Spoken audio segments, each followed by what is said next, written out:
Om Sadashiva Samarambam Shankaracharya Madhyamam Asmadacharya Paryantam Vande Guru Param Param Om. Ok, Namastê. A beleza do Gita.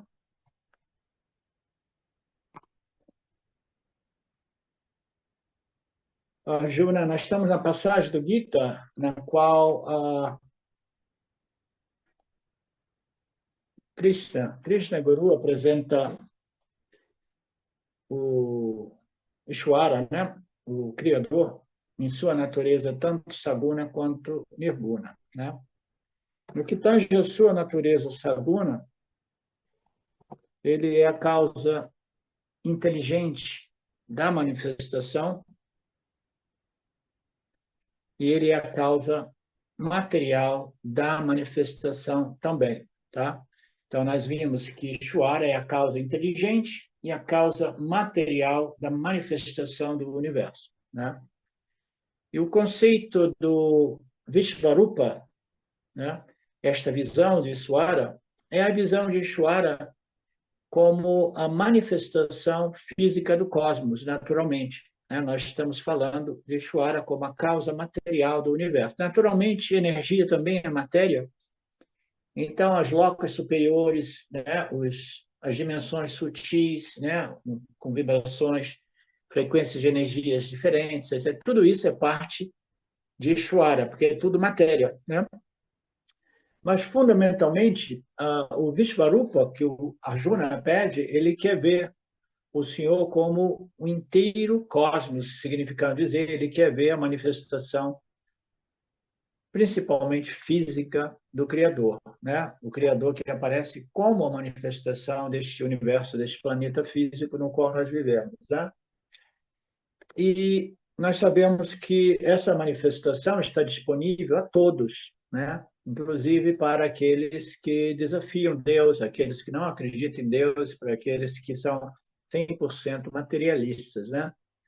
Então, Deus está sempre à disposição, né? A um nível mais denso, como a totalidade de nomes, cores e formas à nossa disposição neste planeta, né?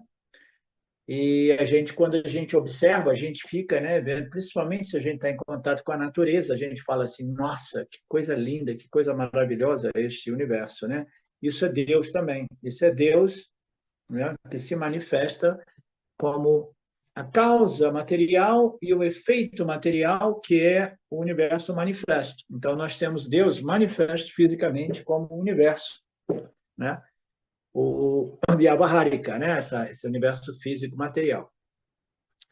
Nós temos também Deus como a causa inteligente, que eu frequentemente eu apresento, mas nesta passagem aqui o Swami não aborda, porque essa visão de Ishvara como cosmos se refere mais à sua manifestação como efeito de uma causa material que produz o mundo físico material. Tá?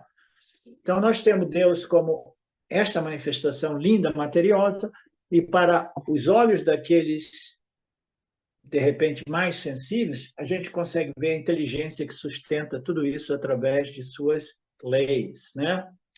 E Swami, ele tem dito de novo e de novo que para que a gente possa ter essa visão, essa perspectiva de ver Deus manifesto como o universo físico material, o cosmos, a gente precisa não somente desse olho físico, porque todo mundo vê o mundo, todo mundo vê o planetinha, todo mundo vê os seus meios ambientes, né? Todos nós vemos. Mas poucos são aqueles que veem através dos namarupas e veem Deus como causa material e como causa inteligente, tá? Então, raros são os indivíduos, eles precisam ser vedantinos, né? Karma yogis, para conseguir ver Deus por trás dos namarupas. Senão as pessoas veem somente matéria e elas não compreendem que por trás da matéria existe o espírito que sustenta tudo isso, que projeta, sustenta e recicla tudo de momento a momento, né? Então não basta esses olhos físicos que nós temos, mas nós precisamos de ter o olho da sabedoria védica, através do qual a gente vê através da materialidade, né, o materialismo, né, dos namarupas, a gente vê a causa material, tudo é Deus manifesto, e a causa inteligente, esta é o conhecimento, a sabedoria, né, a inteligência suprema do Criador. Krishna, Arjuna queria a forma cósmica, né, o Vishvarupa, Vishwara. Portanto, para ver o Senhor, a gente precisa de uma capacidade que é fruto de um conhecimento religioso e espiritual, que nos permite essa visão daquilo que está por trás dos Namarupas, e não basta o olho físico, nós precisamos do olho da sabedoria. Aí o Swami apresenta o exemplo de Ravana. Ravana, ele viu Rama, né, através dos seus olhos físicos, mas nenhuma transformação ocorreu. Por quê? Porque Ramana viu aquilo como artificialmente, através de uma epifania, ou aquilo que seja, né? Porque nós vimos situações nas últimas aulas que sugerem que Krishna concedeu uma epifania para Arjuna, né? Abriu o terceiro olho de Arjuna, né?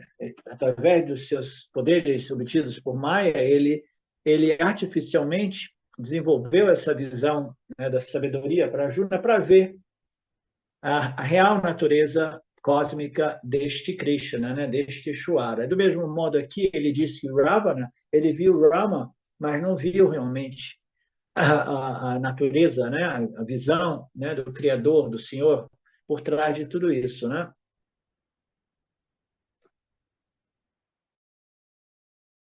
E a visão, você precisa de ter uma compreensão que produz uma transformação, como a gente sabe, né? Os ensinamentos, os frutos dos ensinamentos são a transformação. Essa transformação, o Swami apresentou nessa passagem do capítulo 11 como uma atitude que causa um impacto positivo, um impacto transformador, uma sensibilidade, uma sofisticação intelectual que nos permite ver Deus por trás de todo o aspecto físico do cosmos. Né?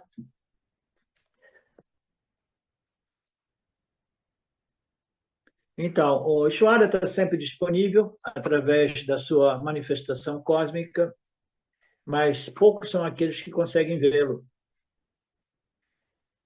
porque isso requer um processo religioso espiritual no qual uma certa atitude barra conhecimento ocorre, que permite ao indivíduo, né, ver o mundo e realmente apreciar o mundo como uma manifestação de Deus. Né? Realmente apreciar o mundo, apesar de toda a violação de Dharma que encontramos no nosso mundo nos dias de hoje. Né?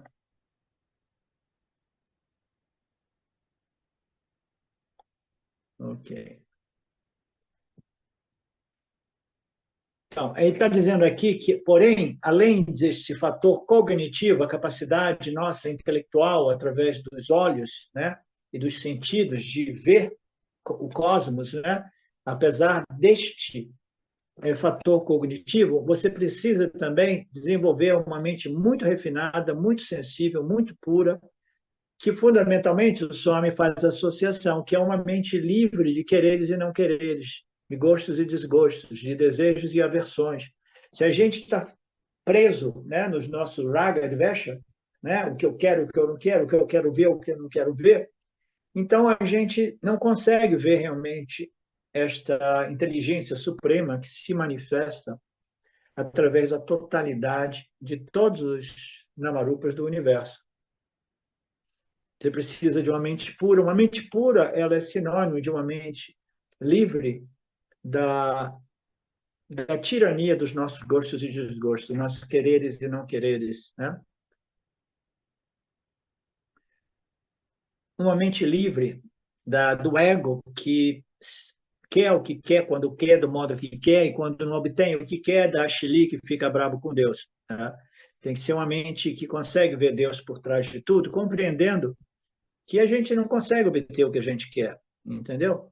O que a gente realmente deveria querer como pessoas religiosas, espirituais mais avançadas, o que a gente quer realmente é de conseguir, né, desenvolver a discriminação suficiente para viver em harmonia com as leis de Deus, com os princípios e leis de Deus, o Dharma. Que o Senhor, que você me dê a discriminação necessária para que eu possa viver em harmonia com as suas leis e princípios. E assim fazendo, eu posso desenvolver as as qualificações necessárias para compreender a sua real natureza, que é nirguna, né? Que é idêntica à minha natureza, nirguna atma, né? Mas para isso a gente tem que passar pela purificação necessária que irá refinar o arrancar deste senso de eu e meu e eu quero, né? E etc, etc, né? Então este é o processo que nós podemos e devemos obter através do estudo e da prática, a aplicação é a melhor palavra, né? Do Karma Yoga, do Dharma Yoga, do Vipassana Yoga. Portanto, uma mente pura, uma mente pura, né? Uma mente pura, um coração puro, uma mente purificada e um intelecto, uma capacidade cognitiva muito iluminante, né? Ambos juntos criam o que o Swami apresenta como o olhar divino ou a visão da sabedoria, né? Se esse olhar divino estiver lá, então o que ocorre? A gente vê a beleza deste universo como uma manifestação do Senhor. Mas ambos precisam estar lá, os olhos divinos e os olhos da sabedoria reveladas nos Vedas, né? Então ele diz, o olho divino é o que estava faltando para Arjuna. Porque a Vishvarupa, que é a forma cósmica do Criador, do Senhor, já estava sempre diante de si. Na verdade, né, até mesmo Krishna se manifestou pessoalmente diante de Arjuna para ver se Arjuna se tocava, para compreender o que esse Krishna realmente representa, o que é esse Krishna, né?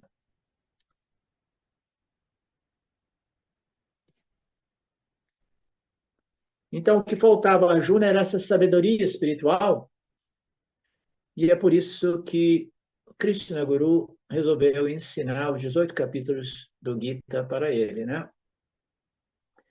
Então, quando ocorreu essa transformação, né, lembrem bem, foi uma transformação artificial.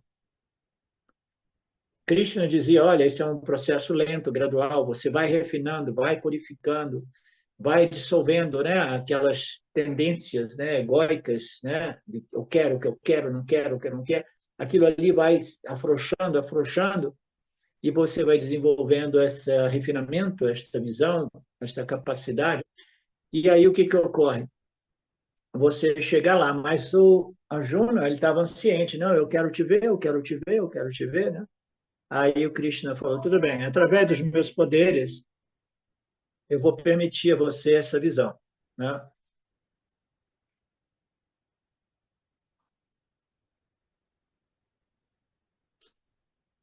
Naquele momento, Arjuna, através desse poder, desse Shakti, Maya Shakti, né? O Lord Krishna abriu o seu terceiro olho, a sua visão espiritual, né? O olho da sabedoria, e ele conseguiu ver aquela fragrância, né? Aquela atitude positiva, né? Aquele espírito que permite a visão de Deus, ocorreu naquele momento. Então, foi um momento que foi produzido artificialmente através dos poderes Shaktis de Maya concedidos a Lord Krishna. Quando a Arjuna tem tal visão, o impacto é tanto que ele fica desanimado. Na verdade, há um silêncio por alguns minutos. E Samjaya, que é a pessoa que estava lá descrevendo tudo isso, ele estava esperando uma oportunidade para falar, né? Ele queria falar com o rei, contar o que estava acontecendo. O rei estava lá, o rei é cego, como nós sabemos, né? É símbolo de uma ignorância espiritual. E Samjaya estava lá descrevendo. Aí, se você deixa a pessoa, se você para de falar, algumas pessoas pegam o microfone e depois não param mais, não devolvem mais o microfone para você, né? O Sanjaya estava ali falando assim, agora é minha oportunidade, eu vou começar a falar, contar tudo para o rei o que está acontecendo. Então, o Sanjaya, ele tinha acesso, ele tinha capacidade de ver o que estava acontecendo para a Arjuna, na medida que ele teve essa visão, né, essa visão mística, né? E, e ele talvez tenha tido essa mesma visão concedida artificialmente, porque senão ele não estaria relatando, né, descrevendo o que é que o Krishna, que a Arjuna está vendo, eu estou relatando, né, descrevendo para o rei cego. Aí o Swami faz uma piadinha, diz assim, né? Eu já fiz também a piadinha aqui, as pessoas pegam o microfone e não te dão de volta, né? Então, ele falou que agora eu vou ter que explicar tudo para o rei, eu consigo ver o que a Arjuna está vendo, a Arjuna recebeu artificialmente essa visão, eu também recebi artificialmente essa visão da forma cósmica do Senhor, e agora eu posso descrever tudo para o rei. Como é que aí o Swami diz assim, como é que você sabe que o Sanjaya sabia que a Arjuna estava vendo o Senhor e não simplesmente, né, os elementos do universo, né? Aí o Swami aqui, que é um esperto, né, um expert em todas essas escrituras, inclusive os Puranas, ele diz que ele recebeu esta visão artificialmente, né, concedida, extrasensorial, de Vyasacharya. Eu não vou nem entrar nos termos, nos méritos disso, porque eu não conheço os Puranas, né?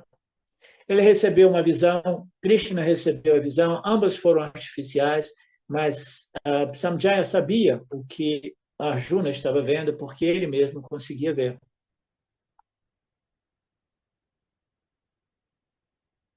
E, portanto, os sentimentos e emoções de Arjuna se estendiam também a Samjaya, porque era capaz de ver também. Samjaya estava vendo exatamente o que o Arjuna estava vendo. E no verso 13, lá no corpo do Senhor Deus, dos senhores Deus, Arjuna viu naquele momento o universo inteiro, com suas múltiplas divisões, né? Todas elas unidas, né? Como o cosmos, né? Colocadas juntas, né? Então, esta visão é uma visão do corpo físico material do Senhor. E aqui, mais uma vez, o Swami nos apresenta um conceito muito bacana, muito maravilhoso, que o corpo do Senhor ele pode ser resolvido, né, dos elementos grossos, aí você regride para os movimentos, os elementos sutis, aí você para as três energias, o Prakriti de Maya, né, as três energias, aí você vai lá para o Sattva-guna, que é a inteligência do Criador. Então, este Sattva-guna, quando ele começa a desenvolver a mistura dos elementos, ele cria o primeiro elemento primário, que é o espaço, né? Então, o espaço é o primeiro elemento da criação que vai conter todos os desdobramentos de combinações, divisões e combinações que trazem essa infinidade de namarupas, né? Então, o Swami diz aqui que a visão Vishvarupa, né, é o corpo do Senhor que inclui o espaço, né?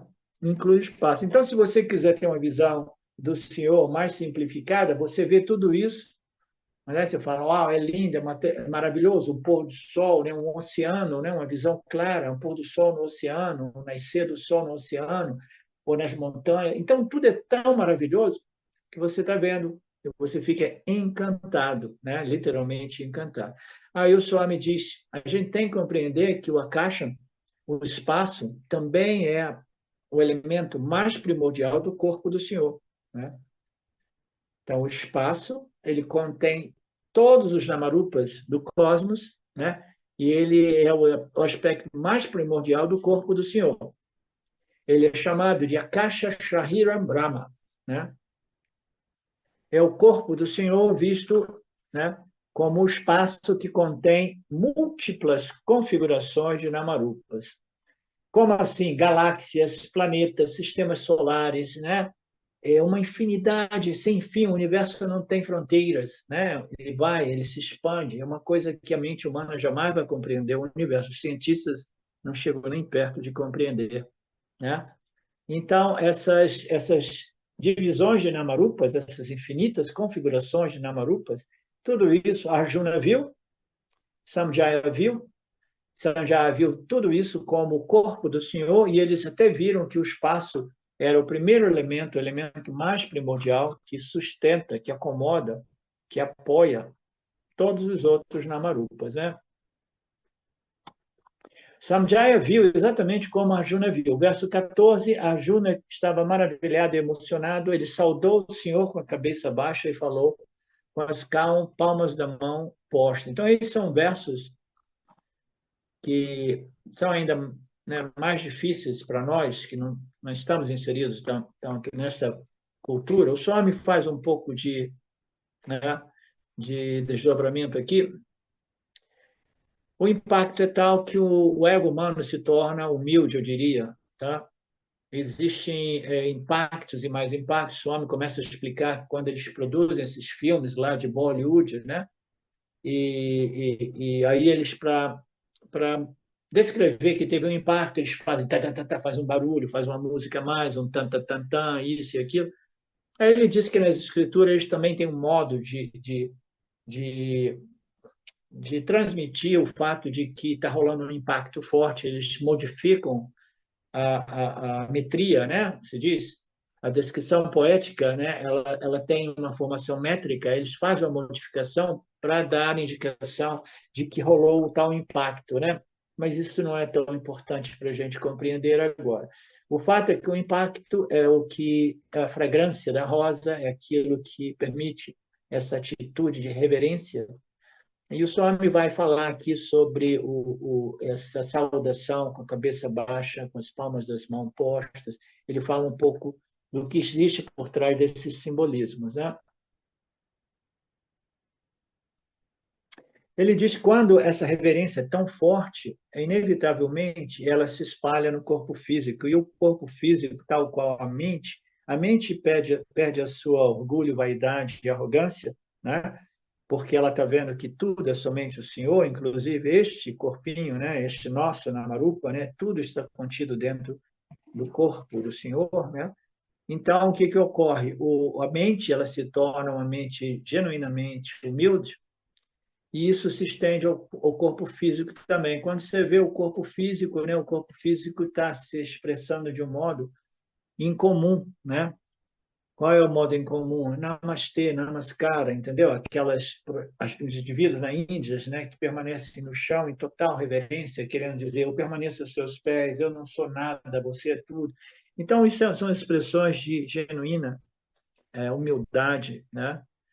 Que ocorre quando a mente humana compreende a grandiosidade de Deus, né?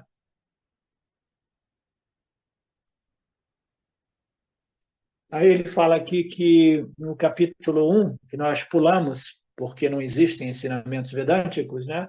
Se falou um pouco sobre algumas manifestações físicas, numa passagem lá de Siddhanti Mama Gatrani, que eu não conheço, que dizia: os meus membros foram perdendo a força, a minha boca ficou seca. Então, manifestações físicas de um impacto que ocorre inicialmente a nível cognitivo emocional, entendeu? Cognitivo, emocional, e ele se transmite ao corpo físico também. E ele diz aqui também no capítulo 11, essa manifestação física também ocorre, né? Esta emoção, essa reverência, os cabelos de Arjuna pareciam estar arrepiados de emoção.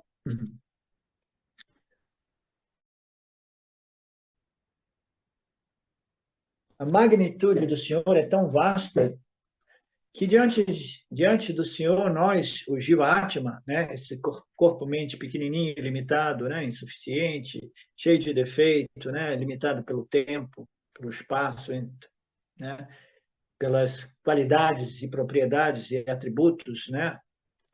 Então, essa limitação nossa diante da ilimitação do Senhor é algo que realmente, se aquela visão não permitir ao corpo-mente, né, egóico, né, vaidoso, se não permitir a ele, entendeu, uma purificação relâmpago, de tal modo que toda aquela arrogância e vaidade se dissolva, né, então nada mais vai causar isso. O impacto é esse, entendeu?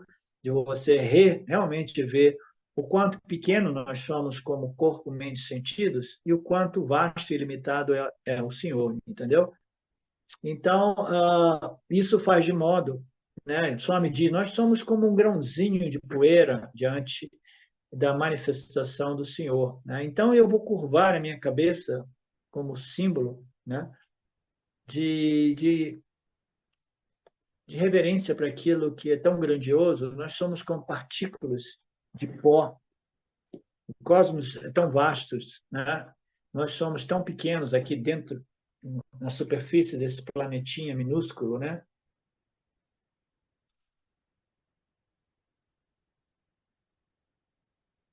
Então, o ponto aqui é compreender que essas expressões, essas posturas físicas que nós encontramos na cultura védica, na cultura hindu, elas dizem muito daquilo que, a princípio, precisa estar ocorrendo a nível mental, emocional, cognitivo e emocional. Então, o impacto ocorre a nível emocional, uma reverência e uma apreciação monstruosa pelo Criador, né?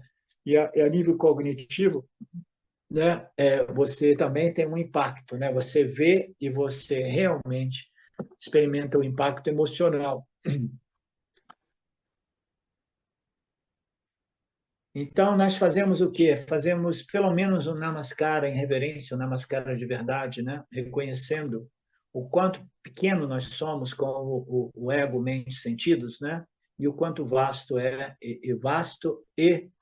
e com, compassionate, compassivo é a inteligência do Senhor. Aí eu me curvo, né? Pranamya, o Senhor, eu não sou nada diante da sua grandiosidade. Então, eu me curvo de cabeça, né, perante o Senhor, eu me coloco aos pés do Senhor, eu estou aqui para servir o Senhor. São todas posturas bonitas, importantes, desde que não sejam praticadas mecanicamente. Tá? A gente precisa compreender o que isso é um subproduto de algo que está ocorrendo a nível cognitivo e emocional, na medida que a gente desenvolve o espírito, a atitude realmente do Karma Yoga. Né?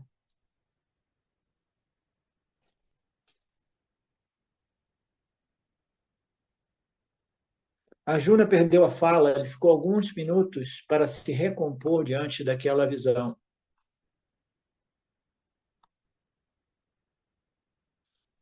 Verso 15, a Juna disse, ó Senhor, agora eu vejo todos os deuses e várias espécies de seres em seu corpo. Eu vi o Senhor Brahmanji sentado num trono de flor de lótus e todos os sábios e serpentes celestiais. Então, este verso é repleto de simbolismos purânicos, tá? Eu não tenho conhecimento disso, mas eu posso dizer um pouco daquilo que eu compreendo. O Swami, que é o esperto em tudo isso, ele vai nos dar algumas dicas, tá? A Juna assume o controle e está descrevendo agora a sua visão, né? E Vyasacharya, que é o escritor que escreveu o Gita, né? Ele quer destacar a descrição desta visão. Aí aqui ele fala sobre, em vez de música, não tinha escrita ali, né? Em vez de sublinhar ou colocar em itálico, ele modifica a simetria ou a metria, né? Simetria dos versos para dar uma indicação de um impacto que ocorreu.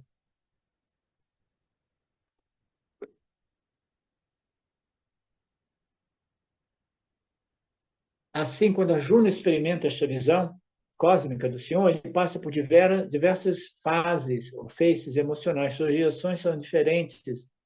Nós encontramos 3 estágios de reação emocional de Arjuna durante essa visão cósmica.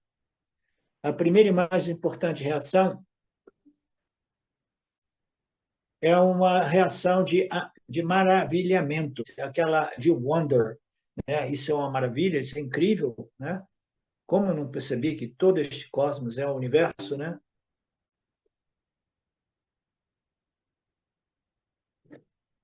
Aí o Swami, ele abre um parênteses interessante aqui. Quando você vê a beleza do universo, a beleza do cosmos, a beleza de um pôr do sol, né?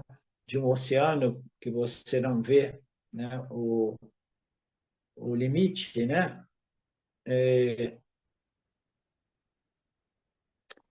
Você está vendo a visão de Ishvara assim como ele é. Aí ele fala aqui de 2 visões, de 2 realidades, de 2 tipos de projeções, tá?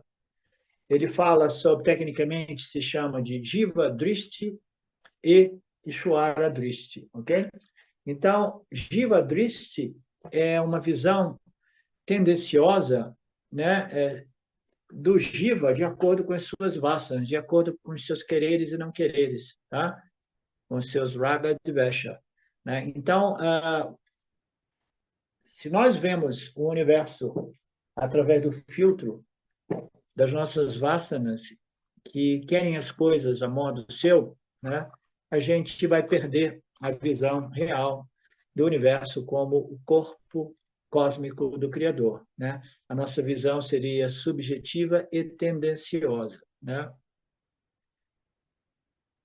Então, tá. Então, a gente conhece esse conceito já de outros textos, né, em outros contextos também, né? O objetivo nosso é de ver o mundo mais e mais de acordo como ele foi criado por Deus, né? Fundamentalmente, o ensinamento, né, mais profundo neste nível é que o universo, fundamentalmente, ele é livre de valor intrínseco, tá? É simplesmente uma infinidade de configurações de namarupas que faz com que a gente permaneça realmente encantado pela beleza, pela glória do Senhor, né?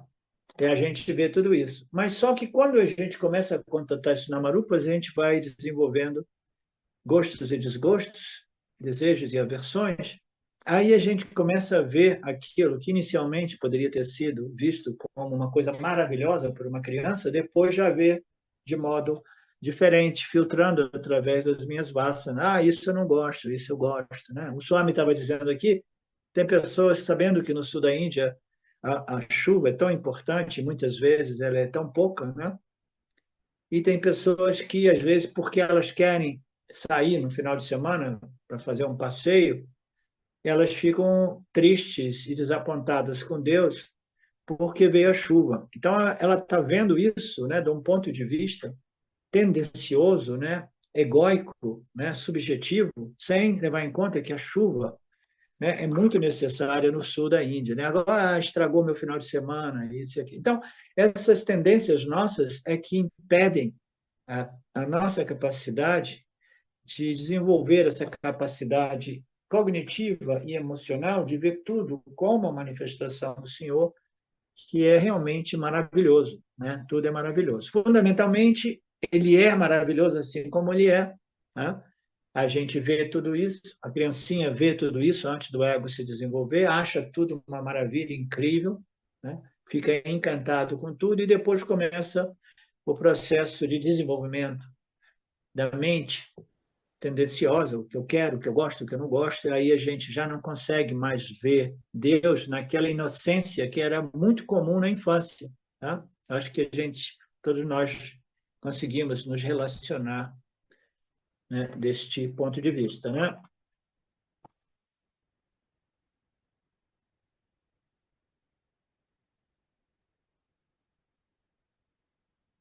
Então, Krishna teve que fazer uma purificação instantânea, artificial, removeu todos os raga de vexa da mente de Arjuna, né?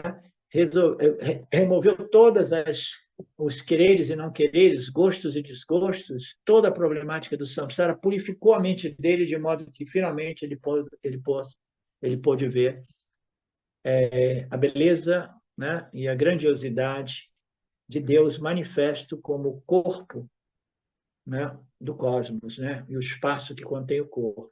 Ele removeu todos os obstáculos e impurezas, tá? Impurezas. Ele viu quanto maravilhoso é esse mundo, quanto, né, divino é tudo isso, quanto glorioso é tudo isso. Então, o Swami Paramartananda diz: alguns de vocês podem pensar, né? Mas como é que a gente vai dizer que tudo isso é tão maravilhoso, com tanta crueldade, tanta injustiça, né? Ataques terroristas, assassinatos, né? Então, tanta coisa ruim acontecendo, como é que a gente pode ver tudo isso maravilhoso, né? Então, o Swami aqui, que gosta de lógica, tanto quanto eu gosto de lógica, né, apresentou uma lógica para responder essa possível questão, né? O mundo é tão injusto, existe tanta crueldade, tanta violação, tanto crime, né? Como é que a gente consegue ver esse mundo como uma maravilha, né? Aí o Swami coloca em perspectiva, não, isso que você está vendo aqui é um momento na civilização nossa, mas Ishwara é a totalidade do cosmos. Este planetinha aqui é um pontinho invisível, né? Existe uma infinidade de tudo isso. As coisas não são sempre assim, né? Então, aqui a gente encontra, né, os assúricos, né, os diabólicos, e a gente encontra as almas mais purificadas, celestiais, né, a totalidade é muito além de tudo isso, né?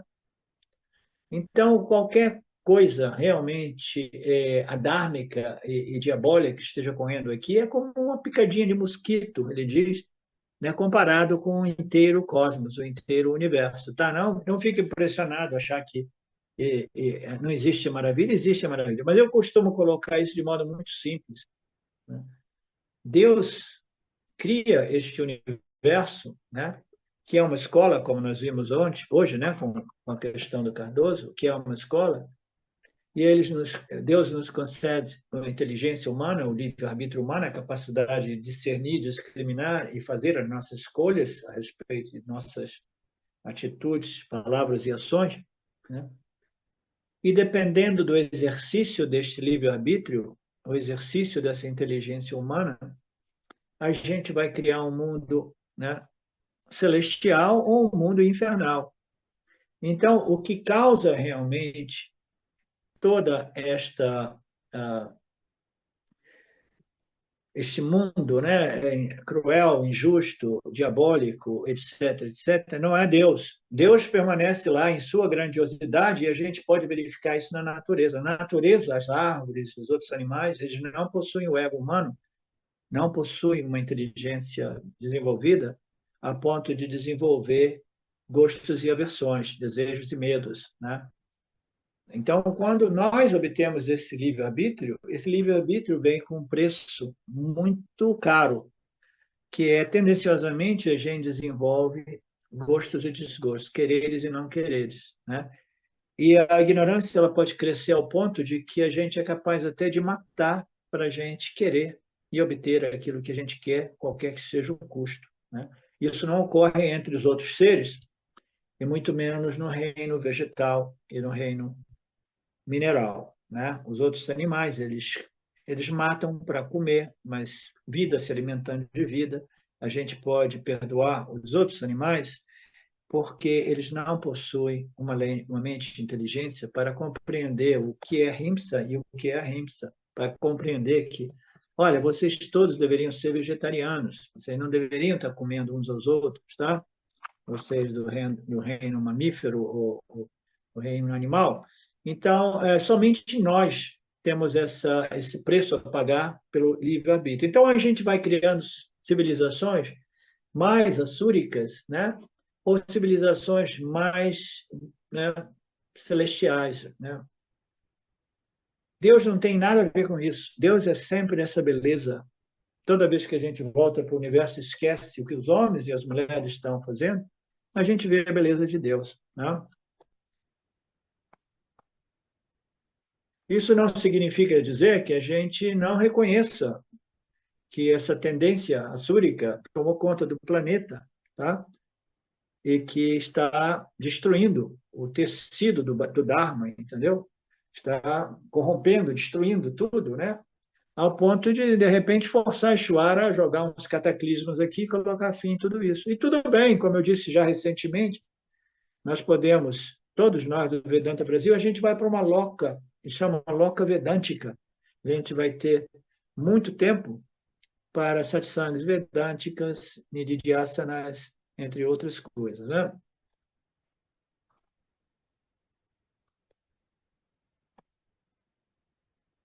Então, a gente não precisa de ser muito negativo. Alguns de nós têm uma tendência de proteger o Dharma para gerações futuras, né? Mas a gente não precisa ser muito negativo a respeito disso. A gente tem que saber que a vida nada mais é do que isso, o bem e o mal em constante disputa. E às vezes o mal sobrepõe o bem, e outras vezes o bem sobrepõe o mal, mas eles devem estar sempre ali, entendeu? O objetivo deste campo constituído por todos os pares opostos é que os pares opostos estejam mais ou menos em equilíbrio. Entendeu? Se o mal cresce muito e o bem diminui muito, aí o que ocorre com o campo? O campo já não serve tanto o propósito como escola espiritual, para o crescimento e desenvolvimento espiritual, ainda relacionado à questão de antes, né? Swami Paramarthananda faz abordagem a essa questão. Quando, durante o Kali Yuga, o Yin Yoga não funciona porque as mentes não estão devidamente qualificadas. Por quê? Quando o Kali Yuga, a distribuição do tecido social, do tecido, né, da civilização mesmo, né, ele foi tão comprometido, tão corrompido, que existem guerras, existe escassez, existe pobreza, existe assassinato, existe roubo. Então, num ambiente cujo Dharma foi tão comprometido, as circunstâncias, né, a condição para uma reflexão humana na Unididhyasana mais profundo, fica mais difícil, né? Você precisa estar muito realmente desenvolvido para lidar com uma circunstância no campo, né, que é totalmente adármica, e ainda assim fazer o seu Shravana, Manana, Nididhyasa de modo eficaz. Tá? Por quê? Porque a mente humana fica perturbada. E agora? Como é que vai ser? E se eles me roubarem? E se eles entrarem aqui? Se me atacarem? Se uma bomba cair aqui? Até quando a gente ouve das bombas que estão destruindo, né?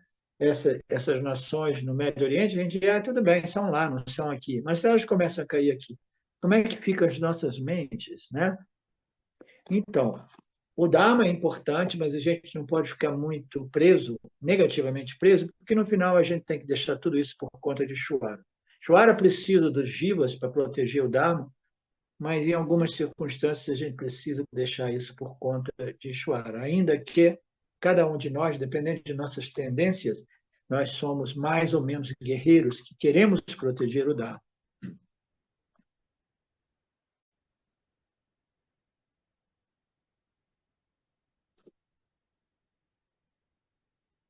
Então, mais uma vez, ele fala do verso 15 a 22, esta emoção, este sentimento maravilhoso, que é o outro lado da visão, né? Vishvarupa, né? Que é a visão e a compreensão que produz uma emoção, um sentimento, né? Que faz de modo que o indivíduo se torne realmente um devoto do Senhor, em total reverência, né, através das expressões físicas que nos foram apresentadas aqui. Né? Para isso, o ego, a Ahamkara, Mamakara, precisa ser devidamente purificado. Então, o primeiro impacto foi uma admiração enorme. Qualquer coisa grande cria um impacto. O oceano, né? O céu, as montanhas, as cachoeiras. Né? O Swami fala uma coisa aqui que eu achei interessante. A água, quando cai do céu, ela é considerada uma maravilha.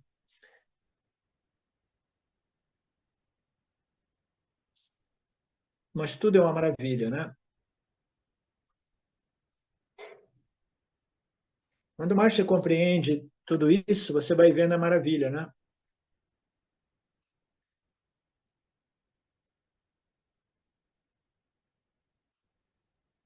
E aí tem uma passagem que alguém sugere que ele viu também as locas sutis, as locas celestiais, no verso, né? Porque eu vi os deuses, né? Os seres, vários seres, várias espécies, né? Entrou um pouco no âmbito do misticismo, né?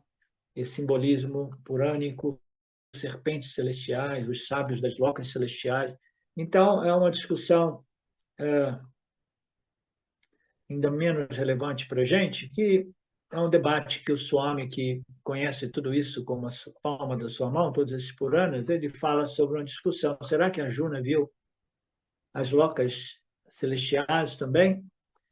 Ou será que não viu? Né? Será que ele viu os deuses? Né? Ele viu o corpo espacial, multidões, espécies diferentes, seres diferentes. Né?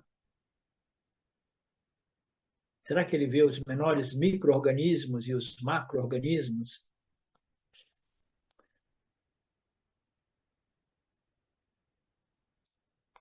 Krishna diz, não somente eu vejo todos eles, eu também vejo o Deus Brahmaji, o Criador, que é Kamala Sanastam, que está sentado em lótus, né?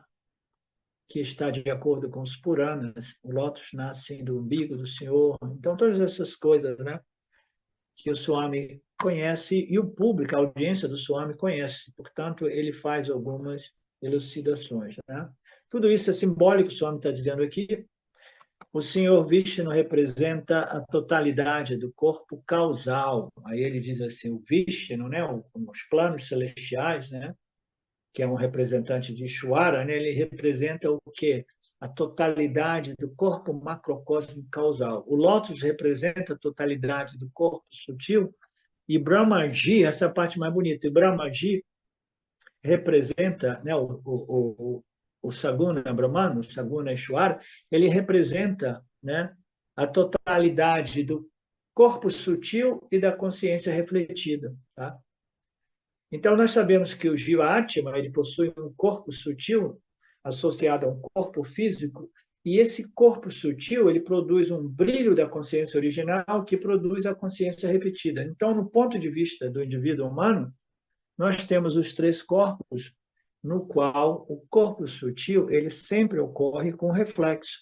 Você não pode colocar nada diante de um espelho e rejeitar o reflexo. Você não vai, não, eu boto uma coisa, mas eu não quero saber do reflexo. Não, se você colocar em frente, davante, né, em frente a um espelho, ele irá refletir. Do mesmo modo, a consciência, ela sempre aparece refletida no corpo sutil. Então, ele coloca aqui que o Brahmaji representa o Samasti Sukshma Shahira, né? Que é o corpo sutil, mais o reflexo da consciência que ocorre no corpo sutil, mas a nível macrocósmico. Tá? A nível macrocósmico. Então, Brahmaji é essa inteligência, né, que ocorre dentro, né, como um reflexo dentro do aparato refletor macrocósmico de Maya. A consciência refletida, né, e o corpo sutil coletivo, macrocósmico. Corpo sutil macrocósmico e o reflexo macrocósmico, essa é a mente de Deus. Tudo isso representado simbolicamente. Pratibimba Chaitanya é a consciência refletida, né? É uma expressão puramente vedântica. Pratibimba Chaitanya. Uma pessoa leiga não vai compreender esses simbolismos, portanto, vai compreender só um lótus no dia assim, assado, Brahmaji sentado nele, etc, etc. Mas tudo isso é simbolismo. Então, Brahmanam Isman.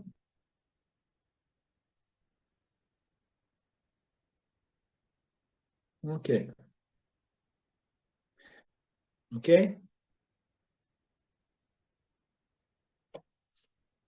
Om Purnamada Purnamidam Purnamudachyate Purnasya Purnamadaya Purnameva Vashishate Om Shanti Shanti Shanti Om Namaste.